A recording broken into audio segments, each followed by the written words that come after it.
Hi there, esteemed audience, and welcome to another episode of Middle Grade Ninja. I'm your host, Rob Kent, and as you know, I'm the author of Banneker Bones and the Giant Robot Bees. And that amazing book, that wonderful book, is available to you as an audiobook, as a paperback. But the ebook, oh, esteemed audience, the ebook is free. Yes, free to download whenever you're watching or listening to this, wherever fine ebooks are sold. Don't worry about me. I'll get your money when you come back for the sequels and some of my other books as well. And today, because my guest's newest book has been compared favorably to Watership Down and Plague Dogs by Richard Adams, I will remind esteemed audience of the proudest, probably the proudest moment of my literary career, if not an event that you heard on the show, but certainly one of the top five events of my literary career is that book, Banneker Bones and the Giant Robot Bees, was blurbed by none other than Richard Adams himself. By God, how amazing is that? And hopefully I've impressed my guest to get the conversation going. We're in good shape. For more information about all of that, including an interview with Sir Richard Adams himself, head to middlegradeninja.com. More than enough intro. My God, we've got to get started. Anthony McGowan is here. Tony, welcome to the show. Hello, it's great to be here. And I'm amazed that you're buddies with the great Richard Adams. That's astounding. I didn't know that at all. I feel like I've now got a connection with him through you. Exchange. I would say we absolutely are our best friends for life. You have to get his take to see whether he feels the same. I think he passed away a year or two ago, so I'm afraid we'll have to direct our thoughts upwards. But if there is an afterlife, I'll be sure to clear my throat nervously and shake his hand and say, Mr. Adams, thank you again. You may remember, and you say, no, I'm afraid I don't, but it's lovely.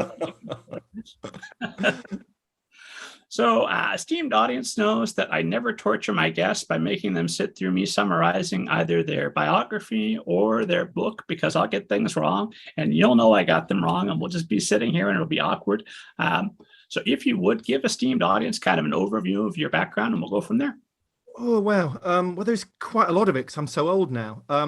But just thinking about in terms of my literary productions, my books, I was trying to count up the other day how many books I've written, and it's I lost count somewhere between 49 and 53. So it's somewhere in the low 50s, which is quite a lot of books. Too many books, maybe. And in that 53, I've written books for adults. I've written adult crime novels and also adult nonfiction. And I've written books for quite small children, picture books. Haven't ever quite written those books, that toddlers, the padded ones that toddlers wipe their drool on. But that might be my destiny one day, with a picture of a carrot on every page.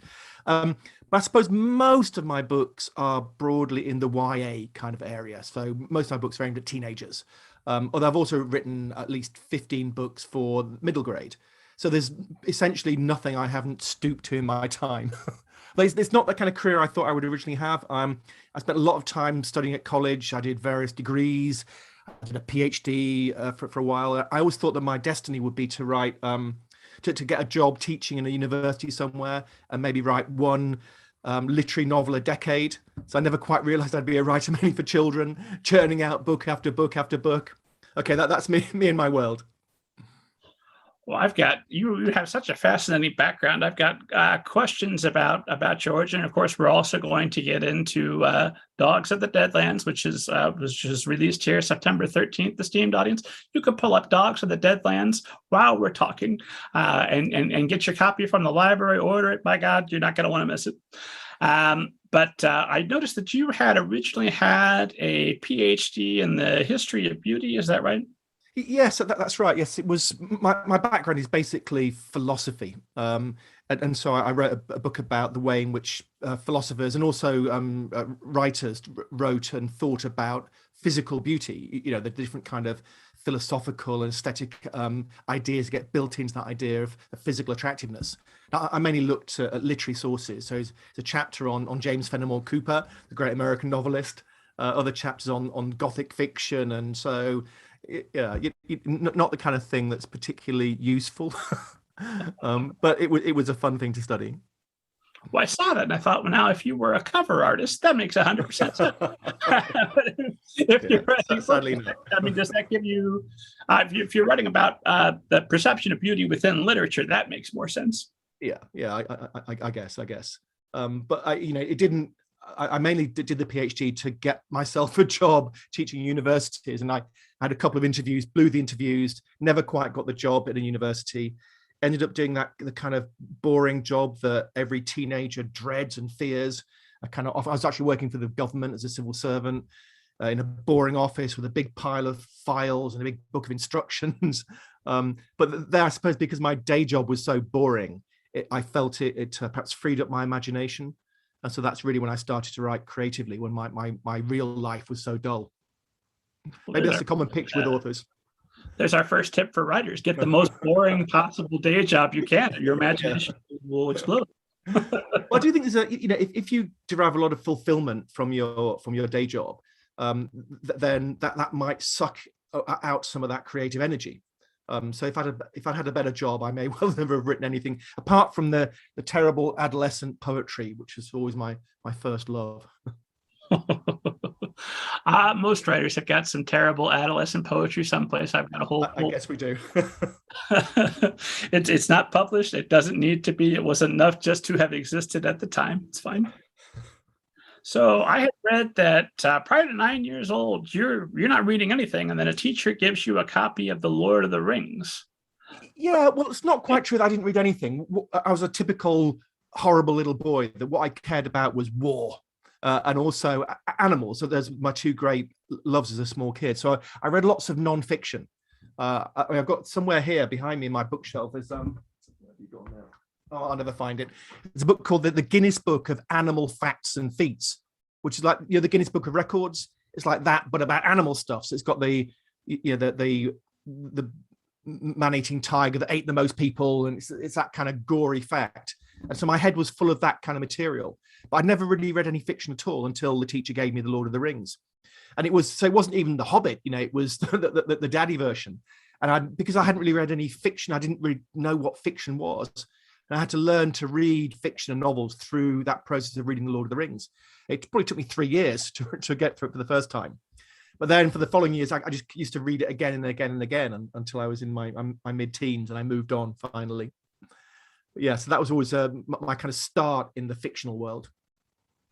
So 2-3 years, it takes you to get through it, but by God, you do it. The hobbits, they eat, they walk, they eat, they walk, they sing.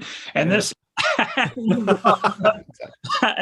this point, I'm imagining you crawling and then starting to walk a little bit and then running, because somewhere in there you take off and go on, and you're going to be studying the depictions of beauty within fiction and becoming a writer yourself. So when does that click? When does that switch flip for you?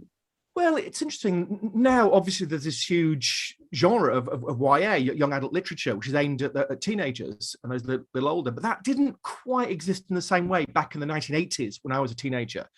So what I made the leap from books like The Lord of the Rings to the kind of adult fiction that appeals to teenagers. So science fiction, I read a lot of. Stephen King was a very important author to me in those formative teenage years. So it's also, I read Joseph Heller's Catch-22 when I was 16, which again filled my head with these comic potentialities of life. So it was more that kind of, the sort of adult fiction that does appeal to teenagers was my next step after that. Gotcha. So that captures your imagination, lights a little spark that becomes a roaring fire somewhere in there through the teenage years, that by the time you get to university, you're more or less all in. You're planning to teach and write literary novels, right? Yeah, I guess so. Although it's I don't know, it's always tempting to try and find those roots of the current you in your past. And I just don't know to what extent you could have seen me at 16 or 18 or 21 and seen the me at 57. There's so many different paths that one might have gone down in life. So I don't know. Also, he was like most adolescent boys, I was fairly, in many ways appalling, selfish and egotistical and monstrous in many ways. Whereas now, as you can see, I'm a good guy. And we all say that, don't we? I think monstrous in many ways is a description that can apply to most teenage boys. Certainly me. many of the teenage boys I was friends with. So there we are. We were monsters together. It was lovely. Yeah. Well, I'm reading your bio and I'm thinking, okay, well this makes sense. You're writing your terrible poetry. You get turned on to fiction. Yep, that all seems straightforward. And then I read, nope, I was also a nightclub bouncer. That's an unusual job for each type. Yeah, it surprises people who meet me now. But it was when I was doing, among my degrees, I was doing a master's degree at Manchester University, a kind of gritty northern town in England, and not living on very much money. And I just applied for this job at a nightclub. I didn't quite realize it was going to be a doorman. So did you have does the term bouncer mean the same in the United States? So it means that the guy on the door. 100% here. It's a tough guy that will throw you out of the club if you're misbehaving. Yeah, that was me. Yes. And I was never that tough, but I was quite tall and quite, in those days, quite kind of ripped. Can I say that? But also, so I applied for this job, and it was the salary back then was £10 an hour. This is back in the late 1980s, which even now is not it's now the minimum wage in the UK is about £10 an hour. So it was riches back then. And also the day after I joined as a sort of most lowly bouncer, all the other doormen in the place were headhunted by a better club just a bit further down the street. So I became the head doorman. So I got even more money. I was up to £15 an hour there. But also I didn't have to do very much actual brutalization of the customers.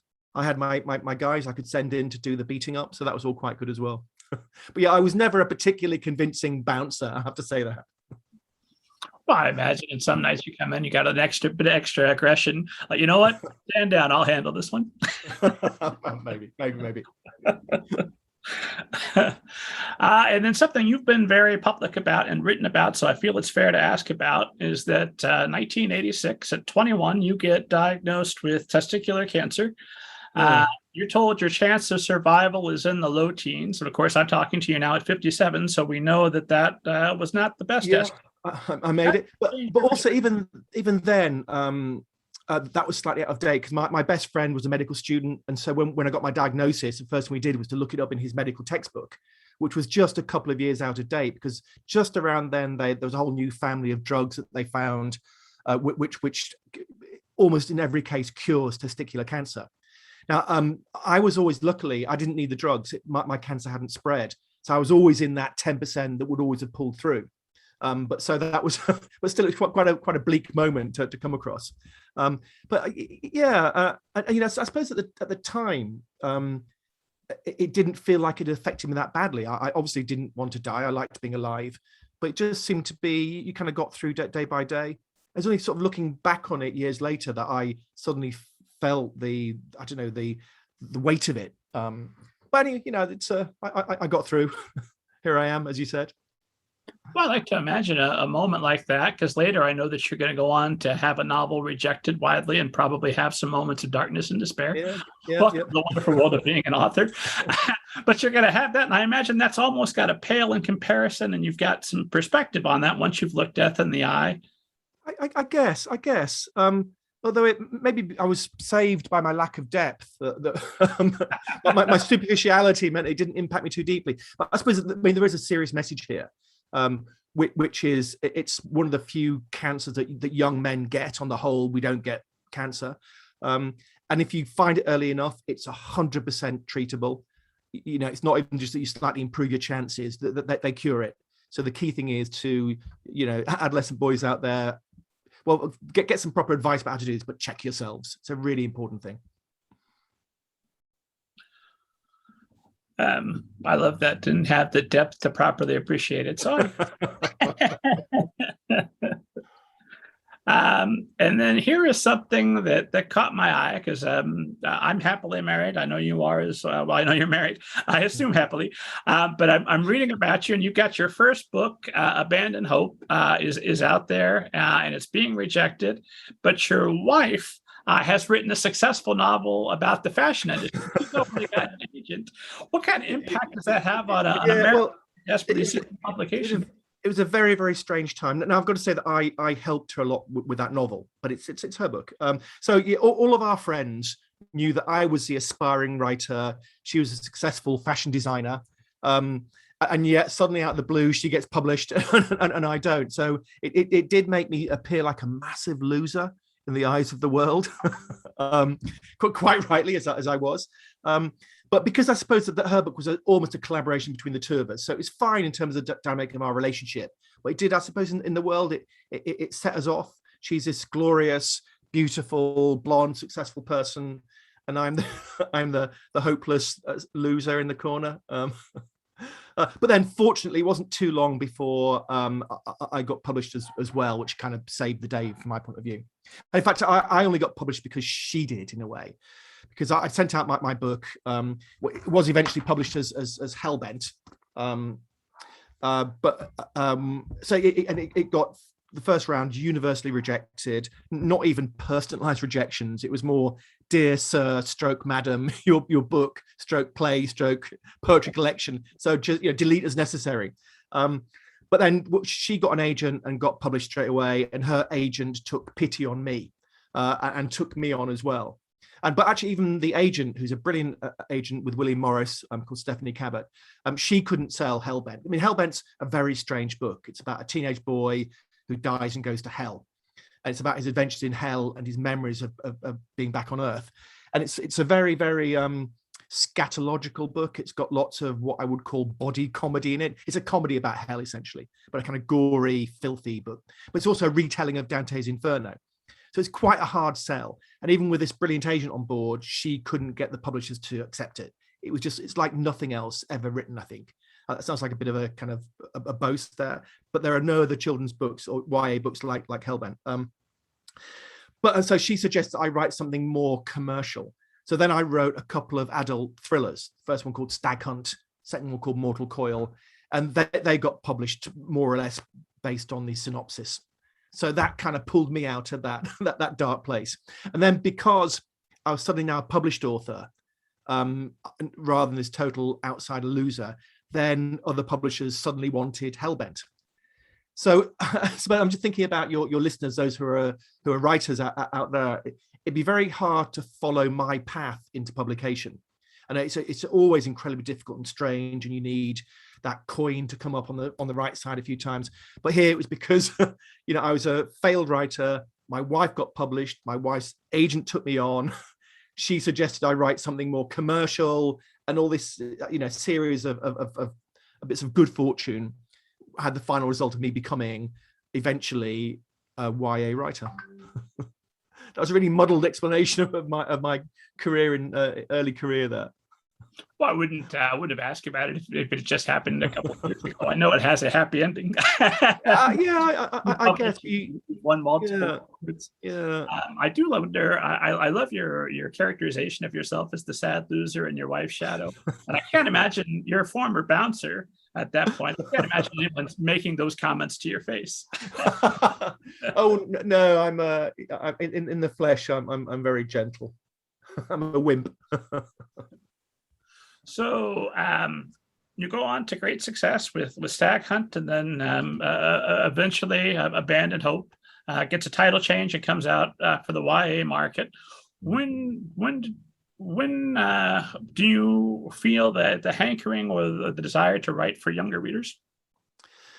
I never had a desire to write for younger readers. So when I wrote that first draft of Hellbent, when it was still Abandoned Hope, the main character is 16, but the book itself was in my head. Well, I think I'd heard the term YA, but I thought young adults were people like me in their 20s. I didn't realize that young adults were in fact teenagers. So I wrote it thinking it was for adults. And it was only later on talking to my agent that I realized I could take out some of the profanity and sort of resituate it as a book more for teenagers. So I could just double check. So in the US as well, is YA essentially a synonym for teenage books, or is it wider than that? Well, technically it's a synonym for teenage books, but I think the market is a little bit wider. Certainly I'm reading them as our other, okay. And we have our new adult, which is its own separate thing. Oh, sure. I did a talk a couple of years ago at the Edinburgh Book Festival, big kind of festival here in the United Kingdom, where there'd just been some research showing that most YA in the UK was bought by women who were older than the age of 25. And I thought this was a little bit unsettling, because you had a big part of what was meant to be children's publishing being read and therefore directed towards adults. And so I did a talk at the Edinburgh Festival, which became somewhat controversial. I think it's online somewhere. I got quite a lot of hate back about that. Because people who love YA, they really love YA. And often that's adults who are passionate about it. And they didn't like that. They thought somehow I was denigrating them or YA by saying they shouldn't read it. I don't know. So anyway, yeah. So, but Hellbent is a book I think aimed at teenagers. I mean, adults have read it, but it's really a book trying to make teenage boys laugh and to gross them out. Although the other thing that I learned after I wrote it was that, of course, teenage boys don't read at all, or lots of them don't read. So most of the readers of my YA are in fact girls, often 12-year-old girls who read everything. So again, that's something I didn't quite know until I became part of this wonderful world of literature that we're in now, you and I. So does that change your perspective a bit when you write your next YA? So I suppose that my way of answering that is to say that my way into nearly all my YA books is through a first-person narrator. And that first-person narrator is always a teenage boy in my YA books. So that means it's always got that kind of color to it. It's a teenage boy's worldview. And that's for various reasons. Partly I do a first-person narrator to make sure I'm using the same sort of language that's appropriate to my readers because it's their voice. Also, I was a teenage boy, obviously, and I'm guessing for many of us grown-ups now that those were my most vivid years, and lots of things happened to me then that are burnt into my memory, and it's very easy for me to access that world of the teenage boy. Almost more easy than to access the world of the adult man. I've written books from the perspective of a teenage boy. I've written books from the perspective as an adult man, because I am one. I've also written books from the perspective of, from the point of view of an adult female, because most of my friends are adult females, so I can quite easily, again, get into their heads. But I was never a teenage girl. And apart from my daughter, Rosie, I've never known any teenage girls. Teenage girls always terrified me and mystified me and perplexed me. So I could never write a book from the point of view of a teenage girl. But hopefully my books are interesting to teenage girls because it helps them to access the inside of a teenage boy's mind. Horrible place that it is. Yes, we wouldn't want them to miss out on that. I did find it amusing because I know the same thing happens to a lot of authors, that this is a book that has, like you say, bodily humor, that has some relatively gross stuff in it, because of course you're touring hell, of course, and you're also writing about your own traumatic experiences of being flat out, we would call it abused at this point during your schooling years, right? Because you had people physically striking you. Well, yeah, I mean, I went to a very, very tough high school. So I was brought up in the north of England, which in a kind of industrial city called Leeds for the most part, although actually most of my childhood was in a small town outside Leeds, but I went to school in Leeds, this big, I'm trying to think of a city, somewhere like Pittsburgh, perhaps, a kind of industrial city. And the school I went to was one of the toughest schools in the whole of this very tough town. So there's an awful lot of kind of bullying, lots of violence in the air, fights every single break time. And the way the teachers kept control back in those days was also with brutality, lots of corporal punishment in my school. But so it was a very, very interesting, inverted commas, kind of place. But I actually didn't have a bad time at that school. I loved that school because although there was violence all around, it never really dragged me down, because I was quite a big guy and I was good at sports. So even though in some ways I should have been bullied mercilessly because I was just from out of town, so I was geographically an outsider, I obviously liked learning things. So I was one of the kids whose hand was always up in class, sir, miss, answering questions. And also, I suppose, compared to some of the other kids there, I was quite middle class because it was in the middle of this very poor housing estate around it. Now, my parents were both nurses, so not particularly posh as we'd say at all, but compared to the poor local kids, quite, almost aristocratic. So these kind of three, this kind of triple outsider status should have made me a victim. But as I say, I was good at sports, and that took me out of the bullying zone. And so all around me, there was this madness, this chaos, this danger. But I loved it. I surfed it. It's a wave I surfed. So yeah, the memories got burnt in, but they didn't burn me in the sense of damaging me. I don't think, although we never really know, do we? Maybe I am damaged by it all. Well, I mean, it's worked out for you, so it may not be advisable, but you've certainly shattered into a successful career. So,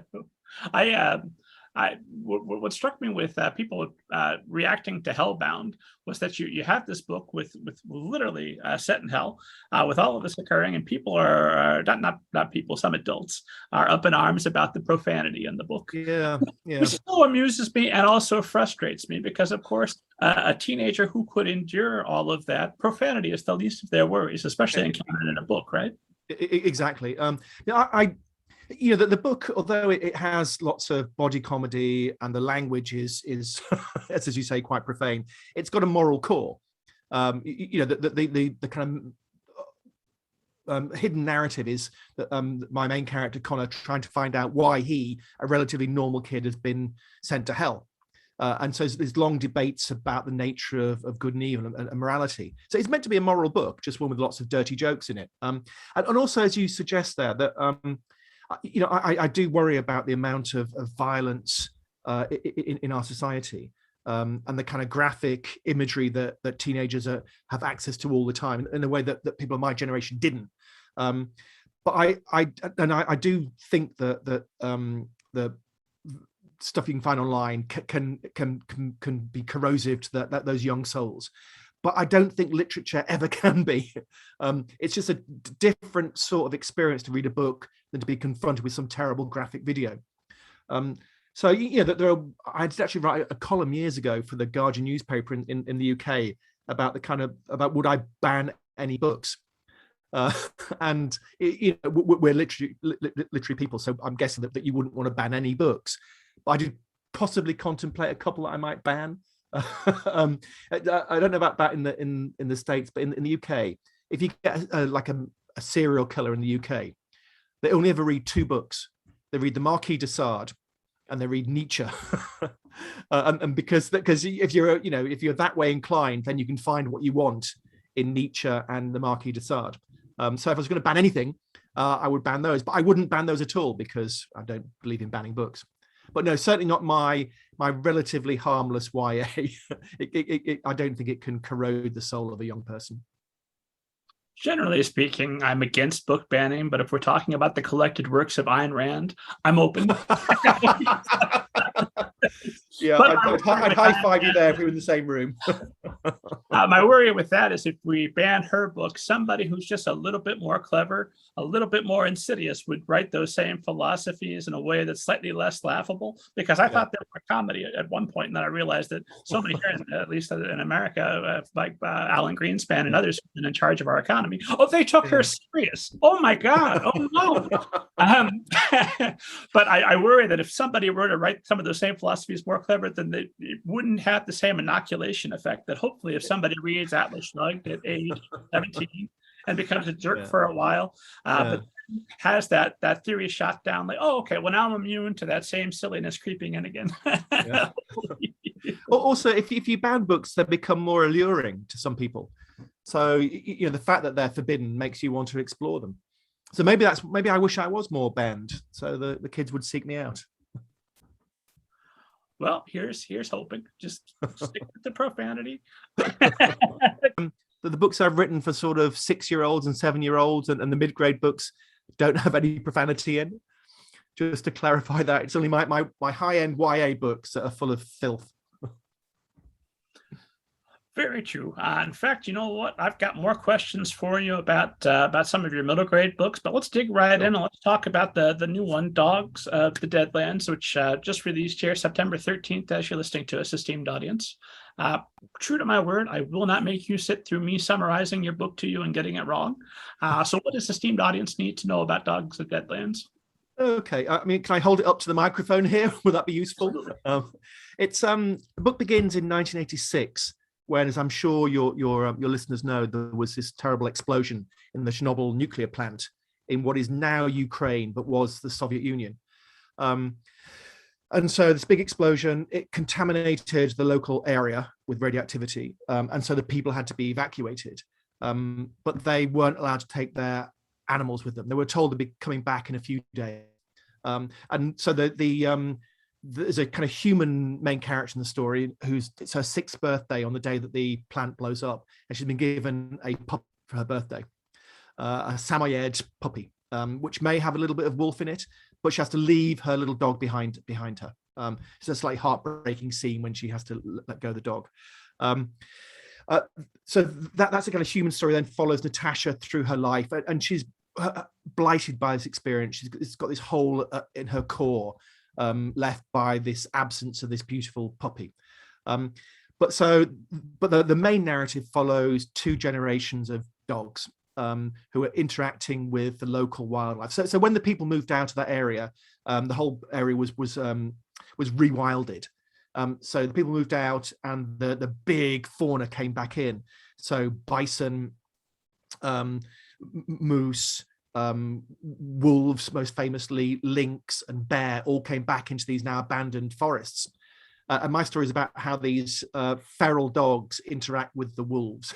And it's sort of 2 generations of the dogs. You do find out in the end that one generation, the older, the mother is the puppy Zoya that Natasha left behind. Although the main narrative is about her offspring. She's got two dogs, 2 puppies called Misha and Bratan. And it's about their struggles to survive in this incredible wilderness. And the kind of core of it is about how they try and survive against the dogs are kind of the good guys in the book, and the bad guys to begin with are the wolves. So I did lots of research about, both about how feral dogs survive in the wild, but also about wolf and dog interaction. Also lots of research about the wolves themselves, trying to get it all right.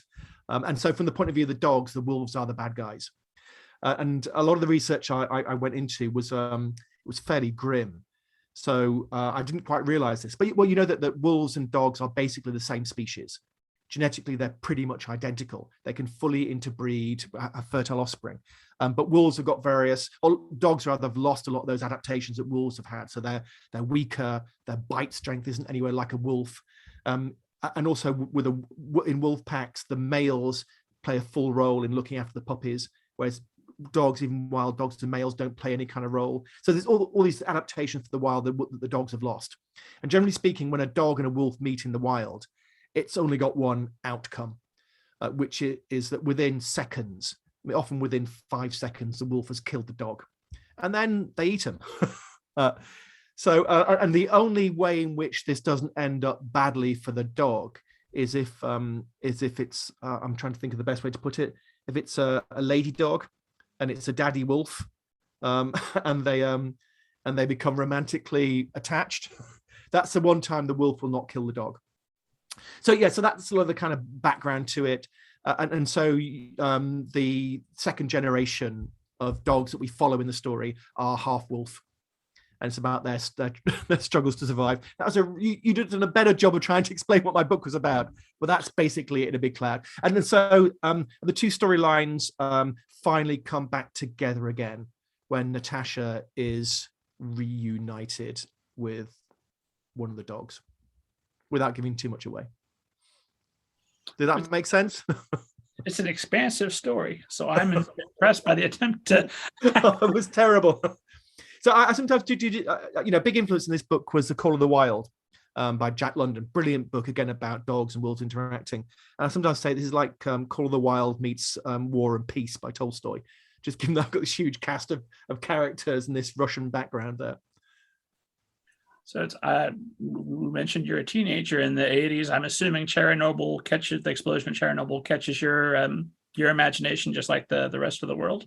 Yeah, well, it happened when I was actually at university. So I was 21 at the time, and I had one of my friends was studying Russian in Kiev, which was the nearest big town to Chernobyl. And so she had to be evacuated. So it was it had a big impact on me then. It was that kind of big event. Also, it came at a time when still the Cold War was in full spate, and so that nuclear terror that maybe has been, that specter's rising again because of the awful situation in Ukraine now. But that was all the background to that, and then this nuclear disaster. So yeah, it was a really, in many ways, a hot topic back then.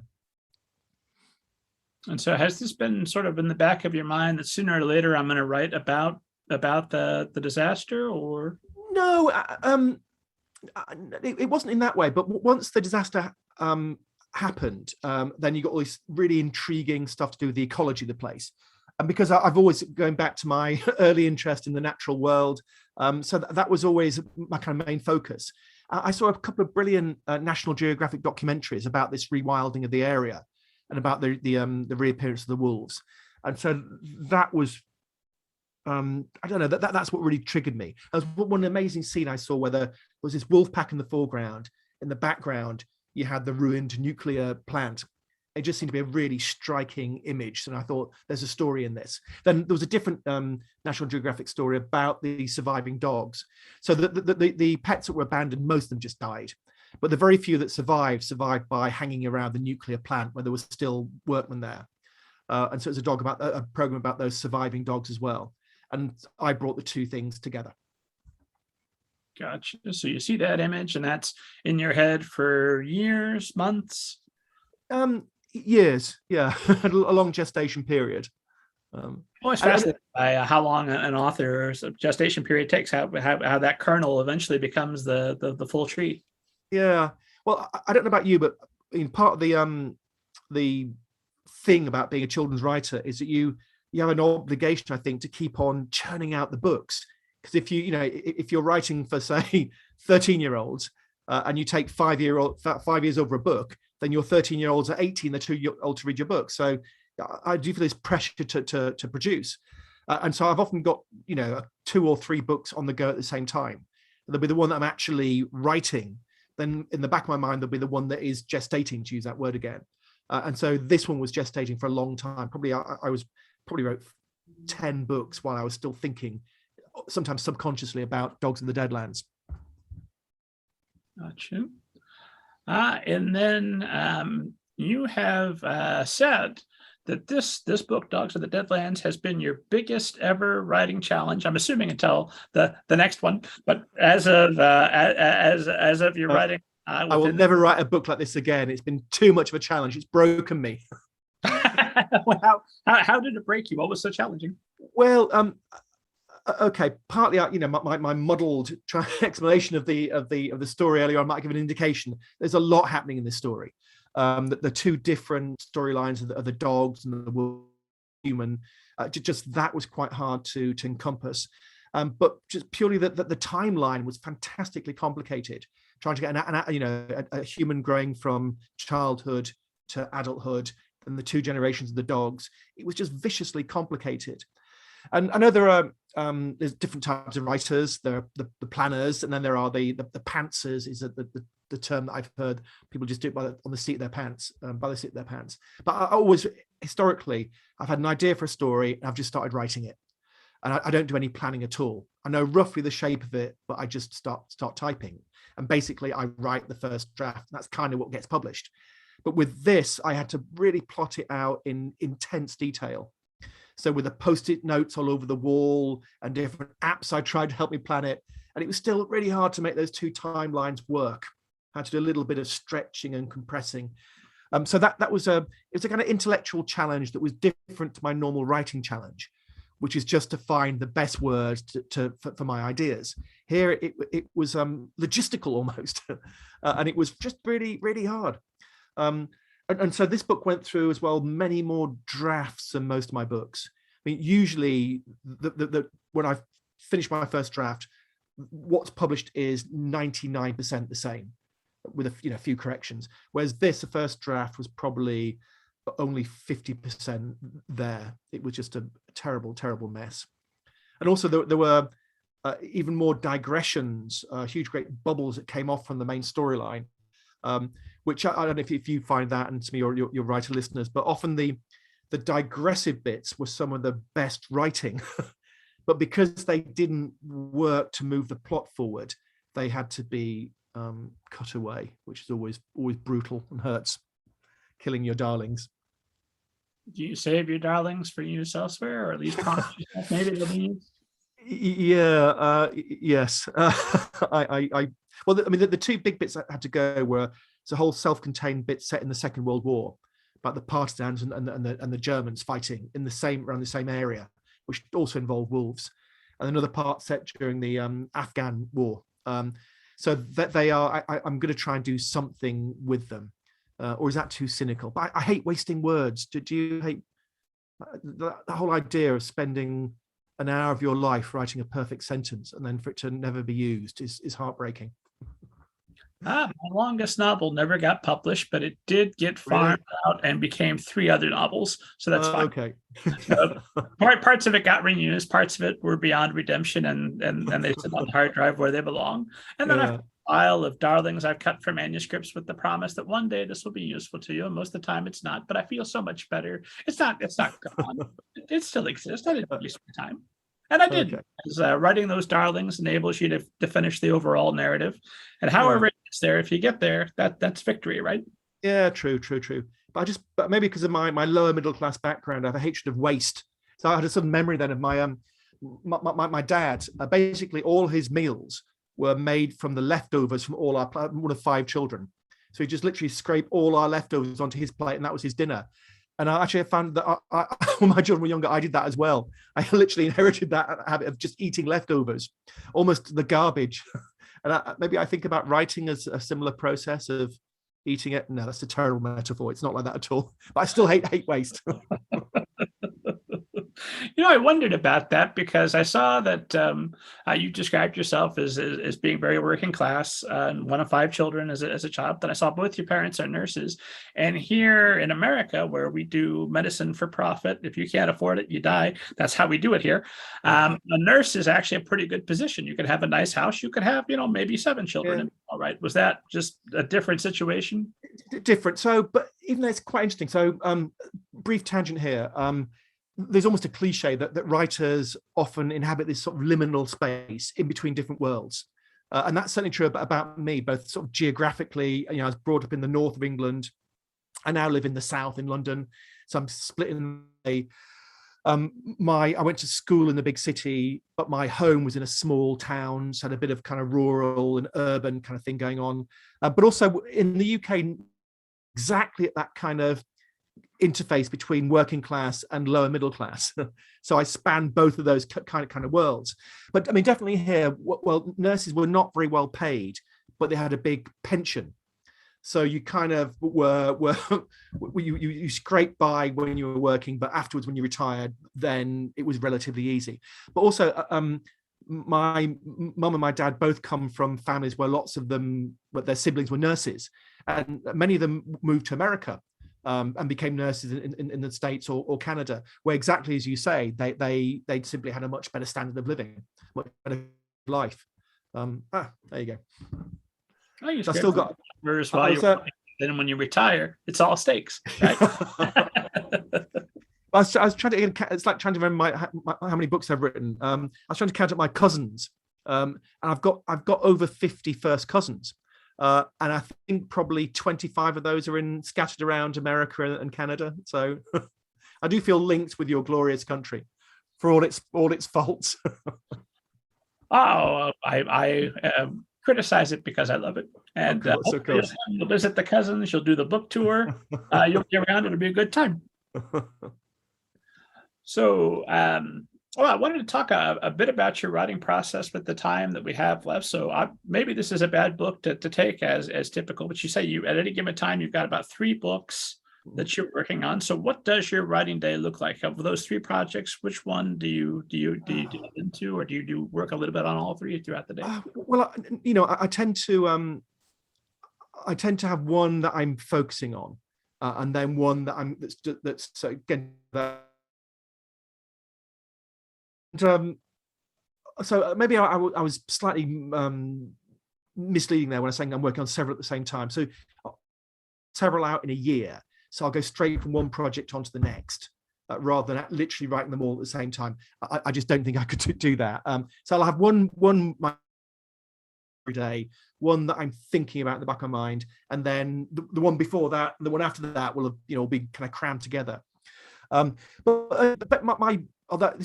this room here that we're in, it's the smallest room in our apartment. It used to be my daughter's bedroom, but when the whole kind of my wife got my study, I got the smallest room.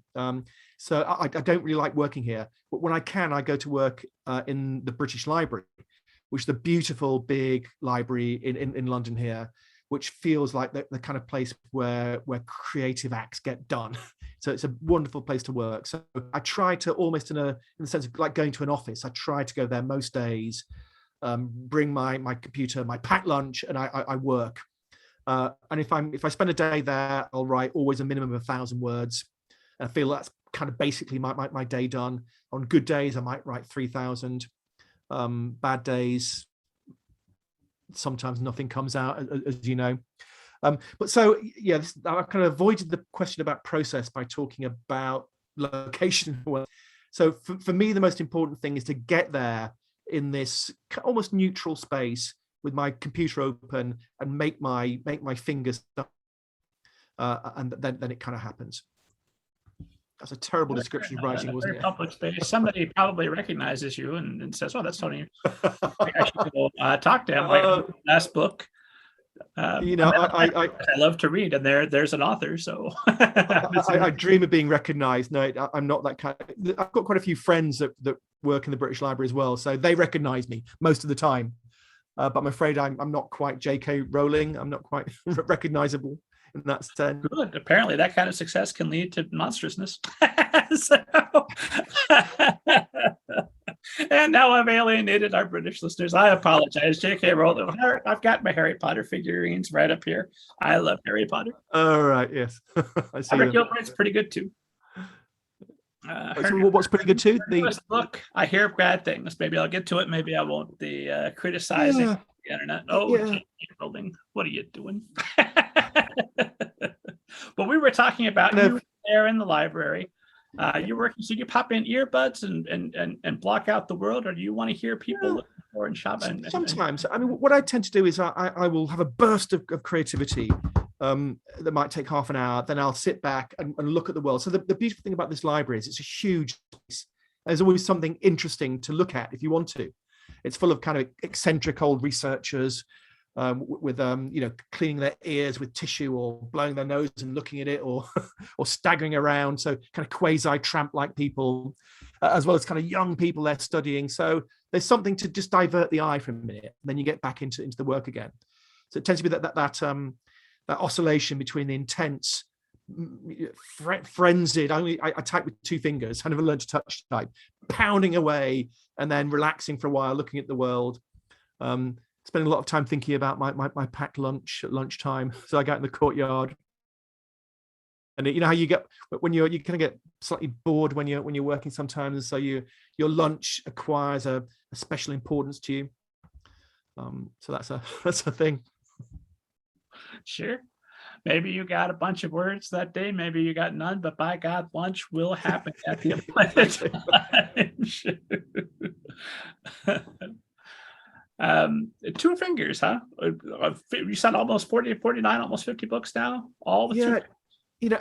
After I finish each book, I think, okay, I'm going to use the next little space, free time, to learn how to touch type, and I just never do. I think I'm too old now.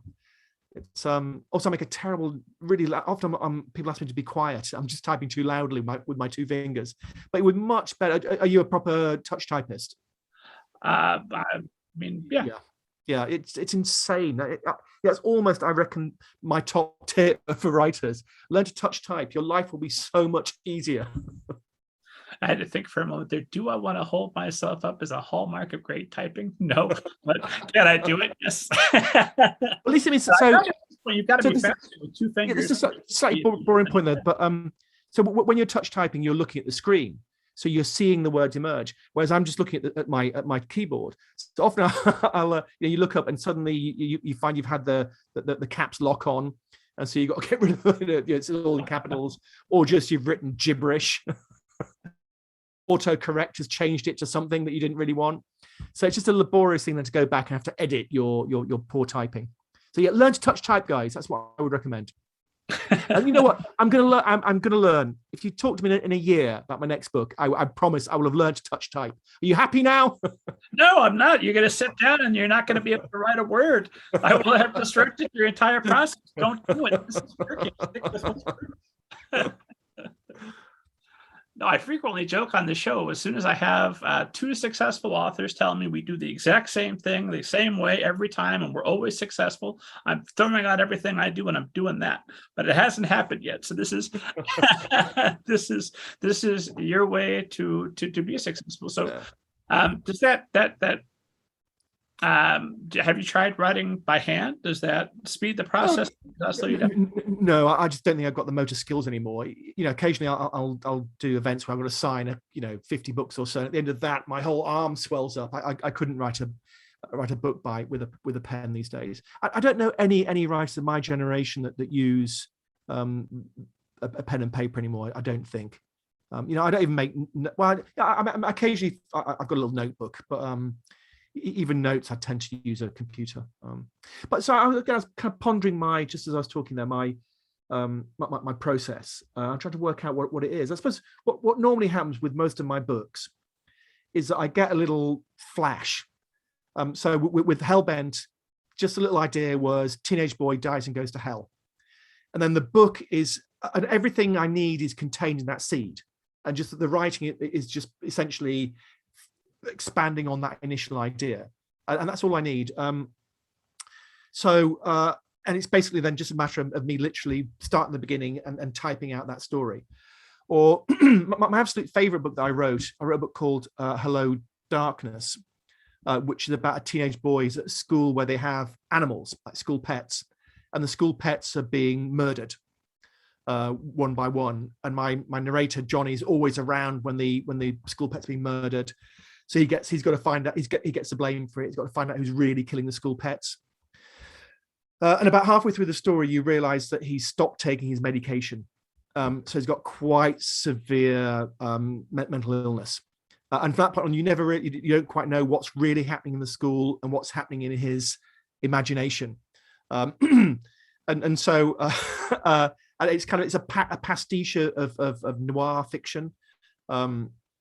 But also a story about mental illness. And so there again, the initial seed was just this, almost a line in my head. He stopped taking his medication. And then the rest of the story kind of fell into place around that. So that's my normal process, is that little idea that somehow has within it both the characters and the world and the plot. And writing is just, after that, almost dictation for me. Does that make sense? It does. Thinking about characters, and here recently online, which sometimes feels like real life but isn't, but it seems like there's been an overwhelming emphasis on authenticity, on writing only a character that could possibly be you, which how boring. Esteemed audience, I've seen everything interesting in my life on this show. I don't have anything else. But you have written about a character with mental illness. You've written about an obese teen who goes to Fatso camp, a whole trilogy. You and based on a conversation, I'm assuming that you don't have much experience having been obese. I mean, what was your poor father? Have there been no leftovers? Well, I became relatively obese in my old age. I'm actually on a pretty rigorous diet. I suddenly hit 100 kilograms. What would that be in American money? Overweight. And so I've been trying to trim down a bit. I suddenly found that I didn't fit any of my trousers anymore. So it's an economical thing. I had either buy new trousers or lose a few pounds. So I've done that route. But so no, I suppose what most of my characters, as I say, are kind of first person. Most of my books, first person narratives. And as long as I can get into that head, then I'm fine. But I think I do need. I completely take your point about I think that the glory of writing diverse characters. But for me, kind of a Venn diagram like effect. I need some connection with me. So yeah, I wrote about an obese teenager, but there was enough of an overlap with my own world for that to be fine. I can make the small leap then into that obesity. Same with mental illness. I don't have paranoid schizophrenia, but like many of us, I've struggled with mental health in my life. So there's enough overlap there to make that connection. But also, as well as being a teenager with mental health issues, he's still a teenage boy. So there's enough of that core there as well. So for me personally, because of that whole way into the book and me writing first person narratives, I think I do feel I need a connection. So I don't think I could write about a black kid in inner city London. They're just being brought up now. I just haven't got that overlap with that character. Now I'm delighted for other people to do that, but for me, I need a tether between me and that character. But I have written from a female point of view, and I've written from many animal points of view. That is a process when you're thinking from the first perspective of a wolf. Yeah. Do you have your dog there at the house? I'm assuming you do obviously lots of research, but how do you put yourself in the head of, obviously, ultimately, this is a book that's going to be enjoyed by humans. If you could actually communicate with a wolf, they might read your book and go, no, that's not it at all. Fortunately, since that's not a possibility, how do you get yourself in the head of a wolf character? Yeah, it's a great question. Well, this is partly in the broad genre of animal fantasy. And within that broad genre, you've got books like Call of the Wild, where the animals are depicted realistically. Then you have books like Watership Down, where it's rabbits, but they basically speak like people. Or a book like Warhorse by Michael Morpurgo, where it's a book I particularly dislike. Is Morpurgo a big writer in America? Or it is huge here? I haven't read him. Okay, it's huge here. But anyway, his animals are like Socrates. They're almost infinitely wise and eloquent. So there's that genre of animal fantasy where the animals are kind of people. And then you've got the Call of the Wild, where the animals are realistically depicted. And this book's much nearer to the Call of the Wild. So it's not a first-person narrative in the head of the dogs, but it's a close third person. So I follow the dogs very closely. And they don't speak. Other than occasionally I'll translate a bit of dog language into human words. So a word like, stay or no or danger, but they don't speak eloquently, in philosophical kind of terms, the way that some authors have their animals speak and think. So to get into that world, I did a vast amount of really interesting research about the world of dogs and wolves, about the language, about the pack interaction, and I found I really enjoyed that part, that aspect of the research. It was fascinating. Plus, I have a dog, and we you love your animal, and you cannot in some ways anthropomorphize them, but occasionally you take a step back and study them as animals and watch the exact kind of the interactions between dogs and the different types of body language. So a lot of that went into the book as well.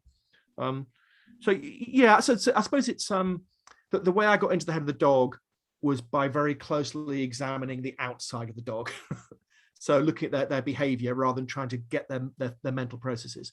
But also, having said that, I've tried to avoid anthropomorphizing them. At the same time, there are human elements to their thought processes. I want the readers to feel very close to these canine characters. And that does involve, to an extent, making them slightly more human than perhaps nature would allow.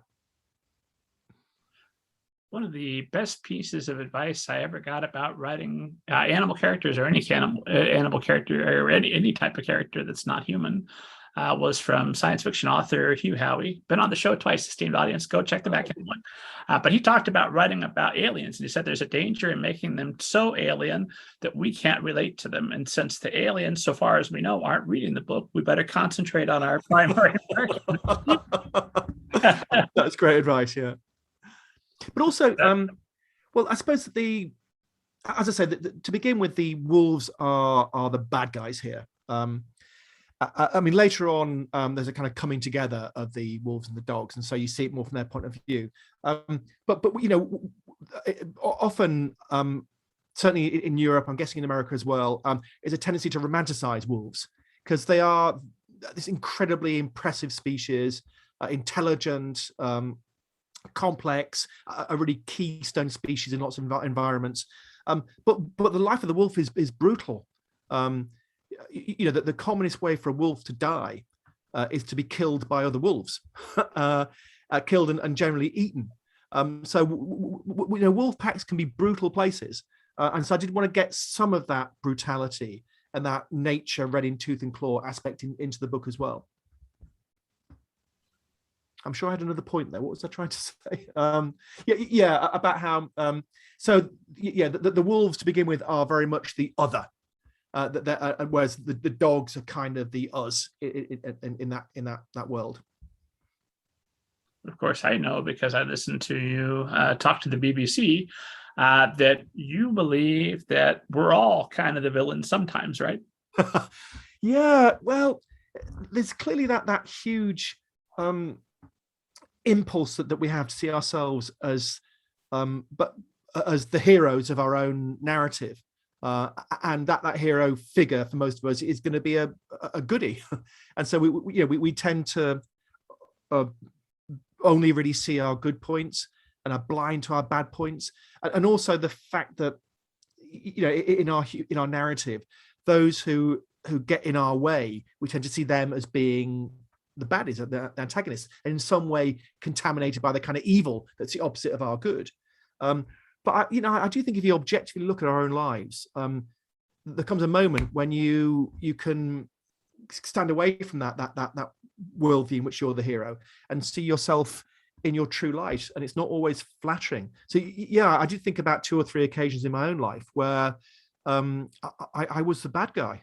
I'm thinking more about when I was a teenager in that relatively brutal school environment. Looking back now, I feel nothing but shame. Now, I suppose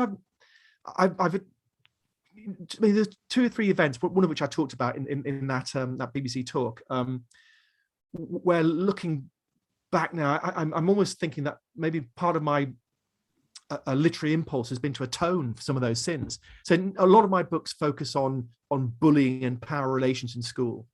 And trying to find a way out of those confrontational situations. And maybe it is a sense of shame about the fact that some of the things that I did. Actually, even more than things I personally did, one of the reasons I feel really strongly about this is that I wasn't really bullied at my school. But I didn't quite have enough status or strength of character or courage to stand up for the other kids who were bullied. And it was happening all around me. I never quite made that sacrifice or that commitment to try and help others, and now it's my biggest regret in my life that I never quite had that genuine heroism to step in back then. Have I revealed too much? My rationalization, and you tell me why it's a bad fig leaf. But when I think of some things that I did when I was younger that I'm not particularly proud of, I think, well. One, I think anytime I imagine I find the person who I think I've wronged and I say, this is the worst thing I ever did, and I apologize, I always imagine there's somebody else standing right behind me watching this in horror saying, you think that's the worst thing you ever did? The thing you did to me, oh my God. But I also imagine that if you grow up, one, your brain's not fully formed in your teenage years. You haven't had the life experiences that you do have now, looking back and realizing all the things that had to happen. And also, the world has changed dramatically in some ways, just in the access to information that we have now. The easier way it is to see true north. So when I look back and I think, well, that was a decision clearly made out of ignorance. But is it a decision that was made by the vast majority of people in that same circumstance at that time? Yes, it was. Does that make it right? No. But do I get a little bit of leeway for not being the one perfect person that stood up against the massive onslaught? Or is that a bad rationalization and I just need to do my best to make up for it going forward? Wise words either way. It's a brilliant way to look at it. I suppose linking it back to my dogs and my wolves, maybe another reason why I was drawn to writing YA and setting books in particular in that school environment is that from your point of view, the bullies are the bad guys, almost in a kind of, the cowboy in the black hat kind of sense, obvious, and that's quite a powerful thing to get in a narrative. But also, what I try to do in a lot of my books is to show that. So from the point of view of the bully person, the bully is straightforwardly evil, but trying then to get an understanding later on about what made that bully the person he or she is. And then perhaps you get a kind of a thesis, antithesis, synthesis kind of thing going on there that comes to be some kind of understanding. Because now as an adult, I obviously know that, that if you've got a kid behaving badly at school, it's almost certainly because they're the product of these terrible events in their own life. The things that formed and shaped them. But if you're some poor little 12-year-old nerd getting the heck kicked out of them by a bigger kid, you don't think about that. But in fact, that's the kind of broader reality there. So I have tried to get that broader understanding into a lot of my books. It's a forever gray area, I feel, and you would know better than I with your background in philosophy, because, of course, if we go too far, well, can we ever hold anybody accountable for anything? It's all society. Yeah. Well, that's another whole podcast about the nature of free will and ethics. Yeah, we're going to solve it all right here today. Knock that out. Well, esteemed audience has patiently waited because they know I ask every guest who comes on the show, and I wouldn't disappoint them. Have you ever seen a ghost and/or a flying saucer? Oh, that's a great question. No, to both. And I'm, I suppose I am a rationalist to my core, but I want there to be ghosts, because if there really are ghosts, everything's possible. So I hope that one day I will. I suppose that there are ghosts in that our lives are often haunted by people who are gone, in that metaphorical sense. I lost both my parents over the past couple of years, and yet their presences are still real to me. I know that's not what you mean by a ghost, but there's that resonance that a character has still in my world. So I certainly believe that in that sense. Again, the flying saucers and the kind of whole issue of alien life. I've got this terrible feeling, that we're alone. So I remember, I know it seems almost impossible, this vast cosmos, but I remember watching, there was a really good science program years ago looking at the chance of intelligent life. And what they decided was, looking at all the possibilities of the vast scope of the universe, that it's probably the case that there is intelligent life, but only probably. And there's that chance that there isn't. And if there is, why don't we know about it? Why haven't we heard the radio waves? Why is there just that terrifying silence out there? So my fear is, it's just us, which is a huge burden, a huge responsibility. But I hope I'm wrong.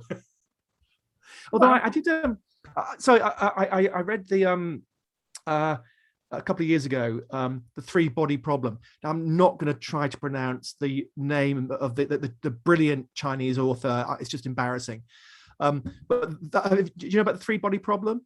I think they're in the process of making it into a huge Netflix series. It was. Beg your pardon? I said yes, it was. Okay. So his fundamental argument is that if there is life out there, then they're going to try to destroy us, just simply based on the logic of the fact that they might fear that we might destroy them. And so there's this huge impulse to get the first shot in to destroy the alien civilization. So maybe we should hope there's no one out there. If there is, I thought that argument sounded like bullies thinking, "Oh my God, bully us." Well. But just if you've got some responsible world government, and if there's, let's say you encounter a world and there's a 1 in 100 chance that they might want to destroy you, wouldn't it be the job of our responsible government to blow them up first? That's the argument behind the three-body problem. And that once you got that, and if we think that, they're going to think that about us. So everyone's going to try and find the other civilizations and obliterate them. It's a cheery way to end our podcast, isn't it? With that prospect of utter annihilation. So that was a terribly serious response to the lovely question. I hope there's friendly aliens, and I hope there are ghosts, but I've seen no evidence of either so far. Maybe I'll be one day, and I'll come back and haunt your podcast. No, you'll haunt another planet where there are aliens. You'll be like, oh my God, my afterlife is so rich. There's so much to learn.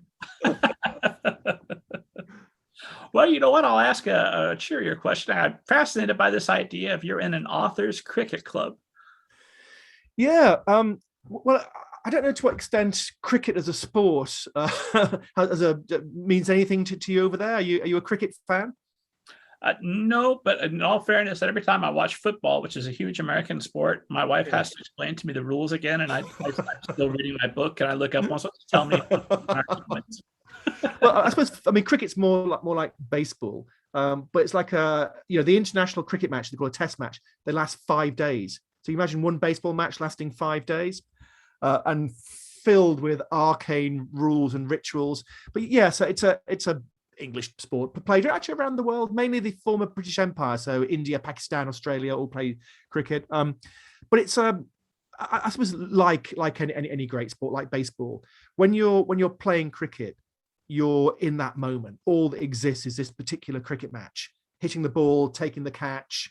And it's a brilliant way of obliterating all those other problems in the world. You're not worrying about Putin in the Ukraine. You're not worrying about your own next book contract. All you're thinking about is, can I catch this ball, or can I not get out to this bowler? So it's a wonderful way of escaping the world. Whilst also, again, the terrible thing about cricket is it's a game basically built around failure. So you're always on the brink of failure when you're playing cricket. So it's a kind of depressing game in that sense. And it's very seldom that you don't end a cricket match in a state of near total despair. But then also you have the camaraderie, the friendship to get you through. So it's a beautiful escape from cricket. So sorry, from writing and the world, but also because it's a team full of authors. You're still in that world of literature. Although interestingly, when we're together, so everyone's a published author. We've got quite well-known historians and novelists. Every genre you can imagine. But when we get together to talk over the match afterwards in the bar, what we talk about is not, on the whole, it's not books and literature, it's cricket. So we focus on that because that's our area of overlap. So there must be an American baseball writers team, you'd have thought. Oh yeah, there is. I just don't happen to be in one, so I was with other authors, but not just talking about all the neurotic things that go into being an author, but focusing on well, apparently the absolute despair of your sport. Yeah. Although it's really interesting that baseball has produced many great novels, or at least 2 great novels that I know of, and lots of great literature. Whereas cricket, there are no great cricket novels. Although lots of writers have played it, but something about cricket itself which doesn't open itself up to literature in the way that baseball seems to. I don't know why that is. There must be some kind of reason for it. I think like kind of mythology. Out what your next novel or 2 novels from now is going to have to be. Maybe there's a wide opening in the market. You're the guy. Yeah, but I'm unlikely to crack America with my novel about cricket, though. There are cricket fans here. I just don't happen to be one. Oh, sure. But like I say, it's not personal against cricket. It's all sports that I have more or less an aversion to. My loss. Well, sport ruins your life. You're better off without it. Well, this has been an absolute privilege and a pleasure. I know I could keep you talking just forever because I have so many more questions for you. But I have absolutely loved our time together. And I've got one last question for you. We'll end on this. And that is, if you could go back to the start of your career, middle of your career, wherever it would have made a significant difference, and given yourself some advice that would have made easier your path and might make easier the path of everybody who's watching or listening to us now, what would you go back and tell yourself? Oh, God, that's a brilliant question, almost impossible to answer. Because what I do believe is that just chance plays a role in your career as an author in the way that it doesn't with almost any other career. If you want to be a doctor or a nurse or a lawyer, the harder you work, the better you'll do. And with us, it's slightly different. You need that the right person on the right day who's looking for a book a bit like yours, and you've got a manuscript ready to go. So I'm not sure I could. I suppose that, well, it's maybe answering a slightly different question. Looking back, the time in my career that I actually most loved writing was back before I got published. When back then I was writing partly just for the love of it, partly just to express these ideas in my head, partly with a kind of vague hope about one day being published. And so back then, in my 20s really, and actually early 30s, then writing was a joy. It's my hobby, and I occasionally talk about writing as a hobby, and some writers don't like the idea of that. It devalues it. But a hobby is a thing you do purely for the love, not for the money. You don't do a hobby because you get paid for it. And so I almost want to go back to that time when writing was just a thing I did for the joy of it, rather than now where it's my job. I'm like a lawyer, as I said, going to the office every day and hammering out my work. So okay, so maybe now trying to turn that vague woolly statement into a bit of advice. It's try and keep that joy, that sense that you're writing because you love writing, and that exuberant sensual enjoyment of language. Try and keep that child alive in you. I think that's the perfect note to end on. Where can esteemed audience find you online, follow you on social media and all that good stuff? Yeah, I tweet quite a lot. My home actually has been Facebook. So I spend far too much time on. I know Facebook is for the old guys like me, the old people. I use that as a kind of writing practice in a way. I'd often try out comic ideas or even still my terrible poems. I published a book called The Art of Failing a few years ago, which is based on my Facebook posts. Because when I sort of downloaded it all, I had something like 1 million words on Facebook. And so every day I tried to post something kind of quirky or funny or silly. So Facebook's probably the best way to get into my head. So friend me up on Facebook and follow me on Twitter. I'm too old for Instagram and TikTok or all those other things. I'm too old for that. But yeah, follow me on those. I will send you a Facebook request shortly. That'd be brilliant. That'd be brilliant. We'll be friends for life. Yeah. Can I just say how much I've enjoyed this talk? I'm sorry I've been kind of waffling and digressing too much, but it's been a joy chatting to you. It's absolutely charming and a pleasure. And I think that esteemed audience has, in between the bits of comedy, sussed out some writing gold and learned a few things. And everybody's going to buy their copy of Dogs of the Deadlands, available now. And as always, esteemed audience, for more information about me, but more importantly, for interviews with thousands of literary agents, authors, editors, book people, the world's best people, head to middlegradeninja.com. Download your free copy of Banneker Bones and the Giant Robot Bees, blurbed by the amazing Sir Richard Adams. And God willing, I'm alive. I'll see you next week.